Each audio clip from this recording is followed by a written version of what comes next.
Naramdaman mo na ba na hindi mahalaga ang iyong ginagawa dahil hindi ito nagva-viral? Para sa mabuhay buhay tayo na po't magkape't pandesal.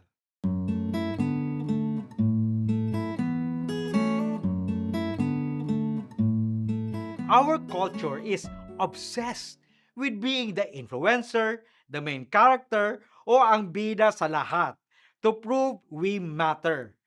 But Jesus brings it all down to a cup of cold water.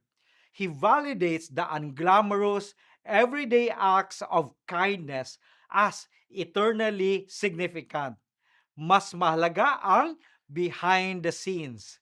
We don't have to be a superstar to be a saint. In fact, true life is found when we lose our obsession with ourselves and focus on these small gestures. This is the priority shuffle, putting God's kingdom and the needs of others above our own ego. When you give a cup of water, you are participating in a major spiritual victory. Kaya manalangin po tayo.